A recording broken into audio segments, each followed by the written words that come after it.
My husband retired without telling me, and I found out. The way you find out things you were never supposed to know. He left for work every morning for 4 months after he had already stopped working. He kissed me goodbye at the door. He came home at the right time. He talked about his colleagues like they still existed in his daily life, referenced meetings, mentioned a project that was running long, complained once about the parking situation at his office building, as if he had been there recently enough to be annoyed by it. I want you to think about what kind of person does that, and then I want you to think about why. My name is Beverly Hartman. I am 54 years old, and I have been a senior partner at a mid-size accounting firm in Cincinnati for 11 years. Before that, I spent 14 years getting there. The associate years, the long hours, the particular discipline of a career that rewards precision above almost everything else. I am good at my job because I do not miss things. That is not arrogance. It is a professional fact that my clients pay for and my partners depend on, and that I have spent 25 years earning the right to say plainly, I do not miss things, except apparently the ones happening in my own house. I need to tell you about my husband before I tell you what he did, because this story, and I have turned it over enough times now to be certain of this, is not the story I thought it was when I first understood what had been happening. It started as one thing and became something else entirely. And the only way to understand what it became is to understand who he was before any of it started. His name is Gerald. He goes by Gary, has since college, will correct you politely but persistently if you call him Gerald. He is 58 years old. He spent 31 years as a structural engineer for a firm that built bridges and overpasses and the occasional public building. Work he found genuinely meaningful in a way that I always respected and occasionally envied. He is a quiet man. Not withdrawn, there is a difference, but quiet. Comfortable with silence in a way that took me years to stop trying to fill. We met when I was 31. We were both at a professional development conference that neither of us particularly wanted to attend, and we ended up at the same table for a dinner that ran long, and somewhere in the middle of it, I noticed that he listened the way people listen when they are actually interested rather than waiting for their turn to speak. I married him 2 years later. We have 2 children. Our daughter Teresa is 26, lives in Nashville, works in hospital administration. Our son Mark is 23, still finding his footing, currently living 40 minutes away and calling more than he used to, which I choose to take as a good sign. 23 years. That is a long time to know someone. That is also, it turns out, not always long enough. Gary retired in September. I did not know this until January. 4 months, 17 weeks, 119 days, roughly, of morning goodbyes and evening arrivals and dinner conversations that included the word work as if it were still a place he went. I found out on a Tuesday. It was not dramatic. It was not a confrontation or a confession or any of the things you might imagine. It was a Tuesday afternoon in January, and I came home early. A meeting had been canceled, unusual. I was home by 3, and Gary's car was in the driveway, which was not in itself strange. He occasionally worked from home, occasionally left early. What was strange was that when I walked through the door, he was in the kitchen in the particular unhurried way of a man who had been home for a long time. Not the just-arrived energy of someone who had left the office at noon. The settled energy of someone for whom being home in the middle of the day was no longer notable. He looked up when I came in, and his face did something. I have looked at that face across 23 years of dinner tables and living rooms and difficult conversations and ordinary Tuesday evenings. I know every version of it. What crossed it in that moment, briefly, controlled, but there, was not surprised that I was home early. It was something closer to the expression of a person who has been keeping a plate balanced for a long time and has just felt it tilt. I put my bag down. I did not say anything immediately. I went to the kitchen and poured a glass of water and stood at the counter and thought about what I had just seen on his face. I am an accountant. I find the thing that does not add up. It is not a skill I can turn off when I leave the office. It never has been. And Gary has known this about me for 23 years, which made what he had been doing for 4 months either very carefully managed or very desperate or some combination of both. You're home early, he said. Meeting was canceled, I said. You? A pause. 1 beat too long. Slow day, he said. I did not push it that evening. I want to be honest about why. Not because I was being strategic, not because I had already understood what was happening and was building a case, but because I was not yet certain what I was looking at, and I have learned over many years that certainty matters. That acting on a feeling before you have examined it carefully enough is how you make irreversible decisions based on incomplete information. So I watched, the way I watch a set of numbers that does not quite reconcile, patiently, methodically, without letting what I suspected change what I was willing to see. Over the next week, I paid attention differently, not suspiciously, nothing so pointed as that, just with my professional eyes rather than my personal ones. The eyes I use when something doesn't add up and I need to understand why before I say anything. What I noticed, he was home every day, not working from home, in the way of a man for whom the structure of a working day no longer applied. He had, I realized, stopped mentioning specific colleagues. The references to work had become general, things at the office rather than named projects or named people, vague in the way that vagueness is sometimes deliberate. He was sleeping better. This I noticed because I was sleeping beside him, and the particular quality of his rest had changed. Less fitful, more complete. He had been a restless sleeper for years. The engineering work in the later years had carried a pressure that lived in his body even after he came home. That pressure was gone. And he was, and this is the detail that stayed with me most, he was happy. Quietly, genuinely, in the way of a man who has put something down that he had been carrying for too long. I called his office on a Thursday. I had a reason, a legitimate one. We had a joint insurance document that needed a signature from his HR department, and I had been meaning to request it for weeks. And I picked up the phone on Thursday afternoon with the insurance document as my reason and my real question underneath it. His direct line rang 3 times. An unfamiliar voice answered. Engineering division, this is Ryan. Hi, Ryan. This is Beverly Hartman. I'm trying to reach Gary Hartman. Is he available? A pause. Short but specific. I'm sorry. Gary Hartman retired in September. I took over his position. Is there something I can help you with? I thanked Ryan. I said I had the wrong number, which was not true, and I hung up. I sat at my desk in my office with the phone still in my hand, and I looked out the window at the January sky, and I thought about 17 weeks of morning goodbyes. I thought about the parking situation at his office building. I thought about the plate tilting on his face when I came home early. I thought about how well he had been sleeping. And underneath all of those thoughts, underneath the confusion and the specific cold feeling of understanding something you were not supposed to understand yet, I felt something I had not expected. I was not angry, not yet. What I felt was afraid. Because I had been married to this man for 23 years and I knew him. I was certain I knew him. And there was no version of Gary Hartman that lied to me for 4 months about something this significant without a reason that went beyond what I could currently see. And the reasons I could think of, the ones that made any sense given what I knew of who he was, none of them were small. I drove home that evening and Gary was in the kitchen making dinner, and the smell of it, something with rosemary, something that had been cooking for a while, filled the house in the way it only does when someone has been home all day. I stood in the doorway and watched him for a moment before he heard me. He was at the stove with his back to me and he was, and I say this because it is true and because it matters, he was content. The specific quiet contentment of a man in a kitchen. He loves making a meal for someone he loves and not being required to be anything else for the moment. I had not seen him look like that in years. I thought about Ryan's voice on the phone. Gary Hartman retired in September. I put my bag down. Gary, I said. He turned. And this time when his face did the thing, the tilting thing, the plate thing, he did not try to correct it. He just looked at me, and I looked at him, and I said, how long were you going to wait? The rosemary smell filled the kitchen. He turned the stove down, and he said, sit down, Bev. There's something I should have told you a long time ago. He told me he was sick. Not in those words. Gary has never been a man who leads with the hardest thing. He told me in the way he tells difficult things, which is slowly and in order, starting from the beginning so that by the time you arrive at the center of it, you have enough context to hold it properly. He had been having symptoms for about 8 months before he retired. Fatigue. Not the ordinary fatigue of a demanding job, but something different. Something that did not respond to sleep the way it should. Some pain, difficulty with certain physical tasks that had been routine for years. He had seen his doctor in July. He had seen a specialist in August. He had a diagnosis by the end of August. Parkinson's disease. Early stage. Manageable, his neurologist had said, with the particular careful optimism of doctors who are being honest without being brutal. Manageable for now. Progressive by nature. A long road with a known direction. He retired in September. He did not tell me until January. I sat at the kitchen table and I listened to all of it. I did not interrupt. I did not reach for him. I sat with my hands flat on the table and I listened the way I listen when I am receiving information that I need to understand completely before I respond to any part of it. When he finished, the kitchen was very quiet. The stove was still on low. The rosemary smell was still there. July, I said. Yes, you found out in July. The first appointment was July. The diagnosis was August, and it's January. He looked at his hands, Gary's hands. I had looked at those hands across 23 years. They were engineers' hands, large, capable, the hands of someone who understood how things were built and what held them together. Yes, he said, it's January. I want to tell you what I felt in that moment, not what I think I should have felt, not the version I have tidied up in the months since for the people I have told this to. What I actually felt. The first thing was relief. I am not proud of that sequencing, but it is honest. The 6 days of watching and the Thursday phone call and the drive home and the specific fear I had carried into that kitchen, the relief that it was not what I had feared it was, sat in my chest like a physical thing being released. The second thing was grief. Clean and immediate and not requiring any examination. He was sick. The man I had been married to for 23 years was sick and had known it for 6 months, and I had not known and could not go back and unknow it and could not change the 6 months that had already happened. The third thing, and this one took longer to arrive and longer still to be honest about, was anger. Not at the illness, not at the diagnosis or the neurologist or the particular randomness of a body deciding to work differently than it should. At him for the 6 months, for the 17 weeks of morning goodbyes, for the parking situation at his office building, for making me the last person in my own marriage to know the most important thing that was happening inside it. Why? I said. He looked up. Why didn't you tell me? Not a question. A direction. Tell me why. He was quiet for a moment. Then he said, I needed to understand it myself first. 6 months, I said. You needed 6 months? I needed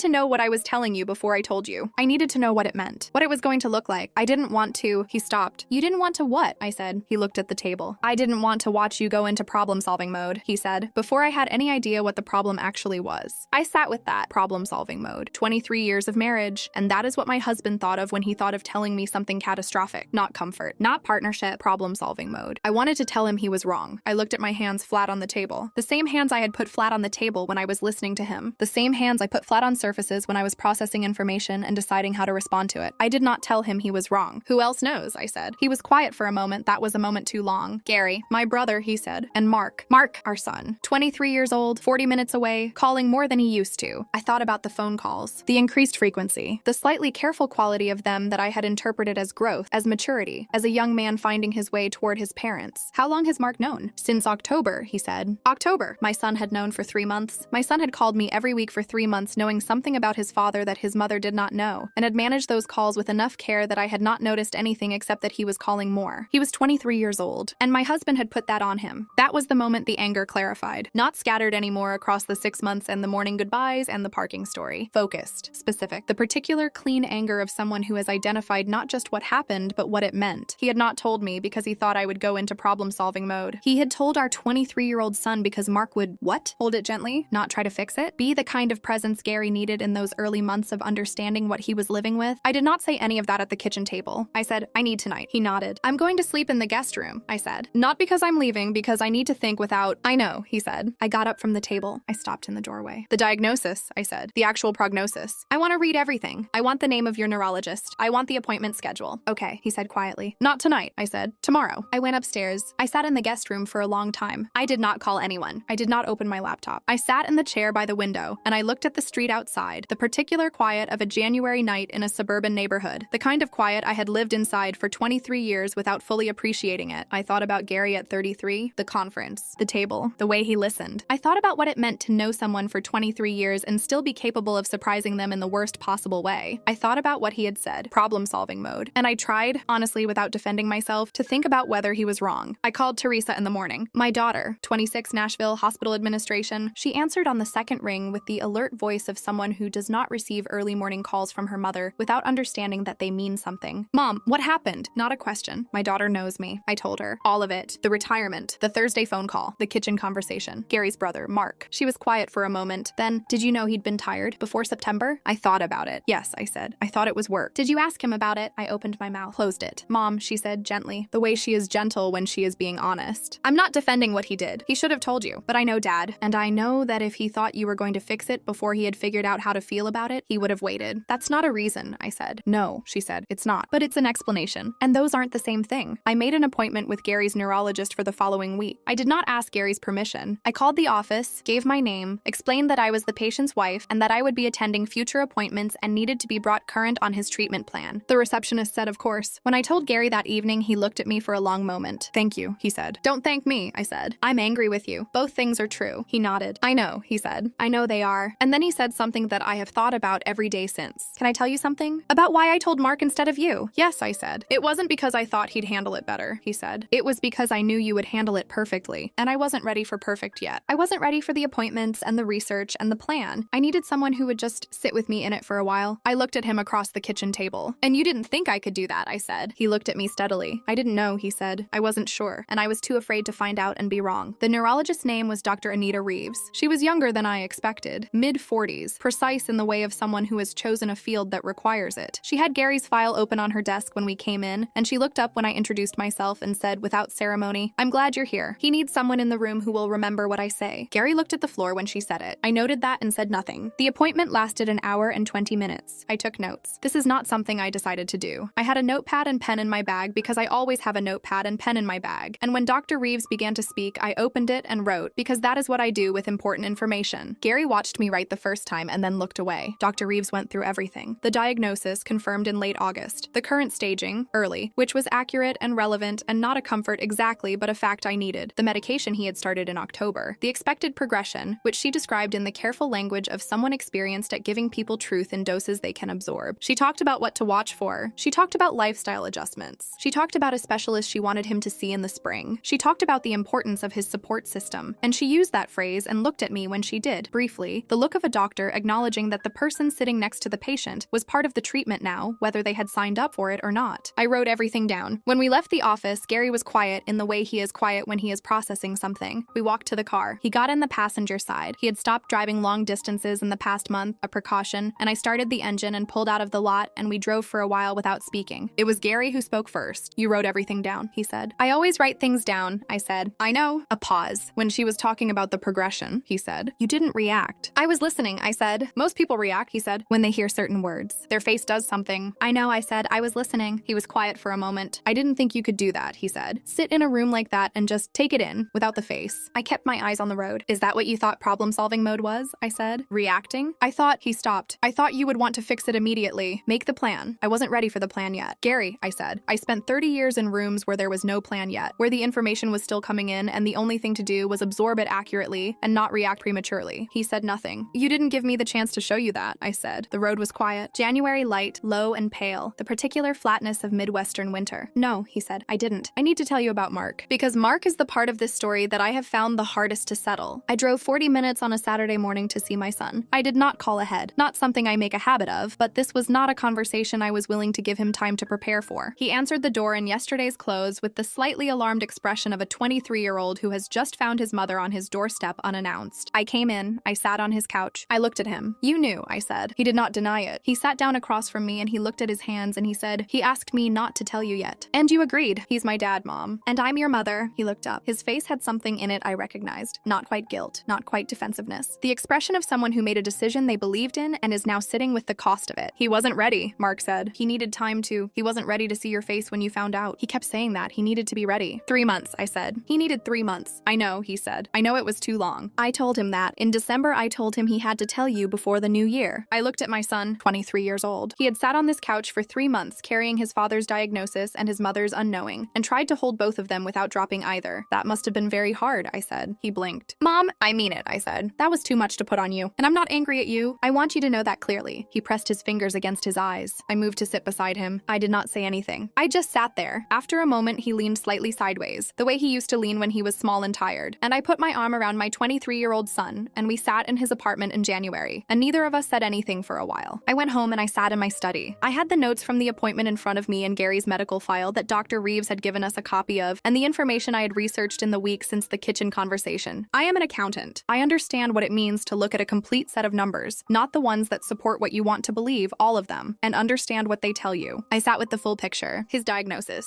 the progression timeline, what early intervention looked like, what the research said, what Dr. Reeves had recommended, and then I sat with the other set of numbers, 23 years. The things I had not noticed because I had been busy noticing other things. The tiredness I had attributed to work, the restless sleeping I had accepted as his baseline, the Saturday mornings when he seemed far away and I had not asked where he was. Gary had said he wasn't sure whether I could sit in something without immediately trying to move through it. I sat with the question of whether he had been wrong. I sat with it for a long time. He found me in the study around 9 that evening. He stood in the doorway and looked at the papers on my desk. Can I come in? He said. It's your house, I said. It's our house, he said. I looked up. He came in and sat in the chair across from my desk, the chair where I occasionally had calls when I worked from home, the chair that was not quite positioned as a visitor's chair but was close enough. He looked at the papers. You've been reading, he said. Yes. And? I looked at him. And I understand the picture, I said. The medical picture. I understand what we're looking at and what the timeline is and what the next steps are. And the other picture, he said. I put my pen down. What other picture? I said. The one where your husband sat across a kitchen table from you for 4 months and lied to your face every morning, he said. That picture. I want to tell you something about that moment. Gary is not a man who confronts himself easily. He is not avoidant. He does not run from difficult things, but he processes slowly and privately, and the last thing he does is name his own behavior plainly. He named it plainly, and I understood that it had cost him something to do that. I'm working on that picture, I said. Are you angry? Yes, I said. Not the way I was the first night, but yes. Good, he said. I looked at him. Good? I don't want you to not be angry, he said. I want you to be whatever is true. I should have wanted that 6 months ago. I'm sorry I didn't. We sat in my study for another hour. We did not resolve everything. That is not how 23 years of marriage and a significant medical diagnosis and 4 months of a particular kind of deception resolve. They do not resolve in an evening in a study, but we talk. Honestly, without managing the other person's reaction, without performing anything. At one point, I asked him something I had been thinking about since the appointment. When you were in that office with Dr. Reeves all those months, the appointments without me, what did you do with the information after? He thought about it. I went home, he said. I made dinner. I watched you come through the door. And I thought about telling you, he said. Every time. I thought about it every time. What stopped you? He looked at me for a long moment. I didn't want to change the way you looked at me, he said quietly. Not yet. I knew it would change. I wasn't ready for that yet. I held that. The way you hold something fragile. It changed anyway, I said. I know, he said. But not the way you thought it would, I said. He looked at me, and I held his gaze and I let him see whatever was in my face. Not managed, not composed, not problem solving. Just true. 6 months is a long time and not a long time depending on what you are measuring. In 6 months, Gary's condition has not changed significantly, which Dr. Reeves tells us is a good sign, which Gary accepts with the measured optimism optimism of a man who has made peace with uncertainty, and which I accept with the particular discipline of someone who has learned, across these months, that acceptance and problem-solving are not mutually exclusive. They coexist messily, imperfectly, the way most true things coexist. I want to tell you what the 6 months looked like from the inside. They were not a recovery narrative. They were not a montage of meaningful moments and renewed connection and the particular warmth of a crisis that brings people together cleanly. They were 6 months of ordinary days, the specific, unremarkable texture of a life being lived while simultaneously being renegotiated. There were appointments. I attended all of them. I brought the notepad. Dr. Reeves, I think, appreciated the notes. She said once that Beverly's documentation was better than some of her medical staff's, which Gary found funnier than I did. There were difficult conversations, not dramatic ones. Gary and I do not do dramatic. We do long and slow and honest, which is its own kind of difficult. There was the conversation about what we had not been saying to each other, not just the diagnosis, all of it, the years of it, the ways we had organized ourselves around each other's perceived limitations without ever verifying that those limitations were real. He had assumed I could not sit still in uncertainty. I had assumed he did not need me to. We had built an architecture of assumptions across 23 years without ever examining the foundation. I am an accountant. I should have known better than to let a set of books go unexamined for that long. There was the conversation with Mark. I went back a few weeks after the first visit, a planned trip this time, dinner at a restaurant he liked. We talked properly. Not about the diagnosis, about him, about us, about the 3 months he had spent carrying something he should not have had to carry alone. He apologized for not telling me. I told him that the apology belonged to his father. I know, he said, but I want to say it anyway. I let him. He said, "Can I tell you something about those 3 months?" Yes. He talked about you constantly, Mark said. Every time I saw him, every phone call, what you were doing, what you'd said, something that had made him laugh. He was terrified of telling you and he could not stop talking about you. I looked at my son. "That doesn't make it right," I said. "No," he said, "but I thought you should know." There was the conversation with Teresa. She flew in March, took leave from work, something she does not do lightly. She spent a week. She cooked, which Teresa does when she wants to be useful and cannot find another way to be. She and Gary sat on the back porch on a Tuesday afternoon for 2 hours and I left them there and did not ask what they talked about. When she left, she hugged me at the door for longer than usual. "You're different," she said. "Different how?" I said. "Softer," she said. "Not less, I'm just softer." I thought about that for days afterward. The thing I have thought about most across these 6 months is what Gary said the night in the study. "I didn't want to change the way you looked at me." I have thought about what that meant, about what I had communicated across 23 years, without words, without intention, that made my husband believe that illness would diminish how I saw him. That vulnerability would cost him something in my eyes. I had not intended to communicate that, but intention is not the only thing that communicates. I am precise about language professionally. I had not been precise enough about what my precision communicated personally. This is the thing I am still working on, not the diagnosis. We are managing the diagnosis together, with Dr. Reeves and the specialist, and the small daily adjustments that have become ordinary with enough repetition. The other thing, the communication of what I feel versus what I show. The difference between being steady and being closed. The particular discipline of a woman who is very good at receiving hard information calmly, and had never fully considered what that cost the people who needed her to receive it some other way sometimes. Gary and I had a conversation in July, 6 months after the kitchen, that I want to tell you about. It was not a big conversation. It happened in the car, which is where Gary and I have always had our most honest exchanges. Something about parallel sight lines and the absence of eye contact that makes certain things easier to say. We were driving back from a weekend with Mark. It was a good weekend. The easy kind. Cooking and watching something on television and an afternoon walk that Gary managed well, and that I did not comment on one way or the other, because I have learned that commenting draws attention to the thing he is trying not to make the center of everything. We were about 20 minutes from home. He said, "Can I ask you something?" "Yes," I said. "Are you glad you know?" I kept my eyes on the road. He meant the diagnosis. I knew he meant the diagnosis, but I also heard the larger question underneath it. Are you glad you know all of it? The whole picture? The 4 months and the morning goodbyes and the parking story and the kitchen conversation and the 6 months we have been in since? "Yes," I said. "Even the way you found out." "The way I found out was wrong," I said. "But yes, even that." He was quiet for a moment. "Why?" he said. I thought about it. "Because knowing something hard is better than not knowing it," I said. "Even when the knowing is hard, even when it changes things. I would rather be in the room with the real version of something than comfortable with the managed one." He was quiet for a long time. Then he said, "I know that now." "You should have known it 23 years ago," I said. "Yes," he said, "I should have." I want to tell you one more thing. There is something I said to Gary that I had not said in 23 years of marriage. Not because I had not felt it, I had always felt it, but because it was not the kind of thing I said easily. I am a precise woman. I am careful with language. I say the things I mean, and I mean the things I say. And I had, across 23 years, communicated love in the way I communicate most things. things. Through action, through presence, through the careful, reliable consistency of someone who shows up. I had not said it plainly. It was an ordinary evening in August. We were in the kitchen. Gary was sitting at the table reading something, and I was washing a glass at the sink, and I looked at him. The specific, unremarkable fact of him: 23 years of Tuesday evenings and morning goodbyes, and a winter that had changed what I understood about both of us. And I said, "I need you to know something." He looked up. "I am not afraid of this," I said. "Whatever this looks like, however long and in whatever direction. I am not afraid of it. I want you to know that clearly." He looked at me. "Bev, I'm not finished," I said. "I should have said this a long time ago, and I didn't, because I assumed you knew. And I have recently learned that assuming is a poor substitute for saying." I put the glass down. "I love you," I said. "Not despite this. Not managing this. With it. All of it. I need you to know that." He was quiet for a moment. His eyes were wet. Gary does not cry often. He is not a man who cries easily, and when he does, it is quiet. No drama, just the specific evidence of something that has moved him past the point of containing it. "I know," he said. "Say it back," I said plainly. He almost smiled. "I love you," he said. "I'm sorry it took me this long to trust that." I dried the glass. I put it away. I sat down across from him at the kitchen table. We did not say anything else for a while. The kitchen was quiet, and the evening light came through the window at the angle it comes at in August. And Gary went back to his reading, and I sat there and thought about nothing in particular, which is its own kind of everything.